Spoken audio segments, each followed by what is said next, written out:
after this incident, this international incident, the question to Donald Trump, our president, was, are we going to wind up at war with Iran over this? Do I want war? I don't want war with anybody. I'm somebody that would like not to have war. We have the strongest military in the world. We've spent more than $1.5 trillion in the last short period of time on our military. Nobody's even come close. All right, Lieutenant Colonel Danny Davis, USA Army retired, senior fellow, military expert at Defense Priorities, our go-to guy on international affairs, and on the other end of our line this morning. Danny, good morning. Thanks for being with us again. Morning, Frank. Good to be here. It sounds as if the president is telling everybody, "Hey, calm down a little bit. We're not going to war over this."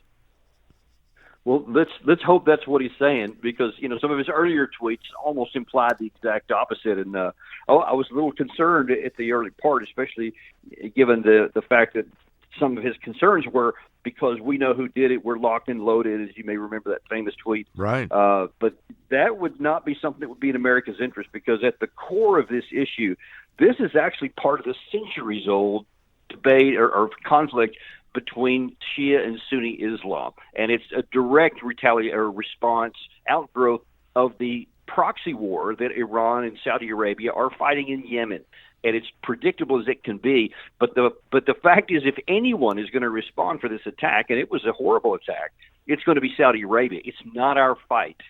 Well, and that's a great point, and one that I was going to bring up. This is not like, Saudi Arabia, while being friendly to us, is not exactly one of our closest allies. And it's not as if somebody went into London from Iran and fired off these rockets from drones over London, which would be an ally, or Canada or something like that. And so, what business is it of ours to go into Saudi Arabia and say, okay, they did it to you, now we're going to get even for you? That makes no sense.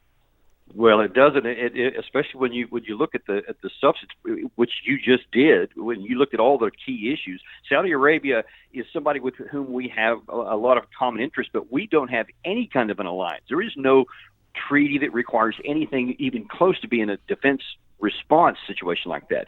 But the thing that really kind of gets to me, because Senator Lindsey Graham was the biggest advocate of this, and he was the first one to immediately say we should strike Iranian oil fields, is that, look, the U.S. Armed Forces is not the rent-a-cop organization to be used in defense of some other country. Look, if they spend $80 billion a year on defense. Iran spends 11. So if anyone is going to respond, it's going to be them, and it's going to be their armed forces. And if there's going to be a war, they're going to be the ones to get into it, not us on their behalf. Well, I mean, if they're capable of going to fight the Houthi rebels over in Yemen, they're capable of taking on the Iranians too. I mean, that may be simplistic on my part, but it's just what strikes me at my core. Well, and I've been advocating for quite a long time now that we need to withdraw our support from the war in Yemen, because it's unwinnable militarily, and it can only go on forever until they decide to stop it. And you may remember last March, the U.S. Senate voted to do exactly that, and I really wish Trump hadn't have vetoed that measure, because just imagine if that had gone through and we withdrew our support, then Saudi Arabia would have almost been forced to come to negotiated settlement. This attack might never have even happened. And now that it has happened, the probability is that Saudi Arabia is going to do something, and this could absolutely escalate into not a proxy war, but it could be into a direct war. If that happens, could that draw us in if Saudi Arabia goes to war with Iran? It shouldn't. It shouldn't be any more drawn us in than what has already happened, because and there's some history for this. I mean, you have the Iran-Iraq war that went for 8 years, a direct war between two states, and did not draw us in. What we would need to do in that case is to do everything we can diplomatically and otherwise to contain it to those two countries so that it doesn't expand, and use our military to defend our interests so that we don't get attacked. And if we do, we respond. If we're attacked, otherwise, we don't get involved. Yeah, Danny, one other question. If John Bolton was still in this administration, might its stance be different, or would he at least be advocating for something different? Well, I mean, just given his history, his very consistent history, it's pretty sure he would have been advocating for a strike. You may remember lots of reports came out that when the drone was shot down, our drone was shot down by Iran, he was a strong advocate for military response at that time. So I can only imagine he would have been in the same kind of situation there, but thank goodness he wasn't. Yeah, well, the president is showing restraint, and I think we need to applaud that when it happens, because the I last do thing too. Americans want is another fight. We just don't need another Exactly. war, right? The price.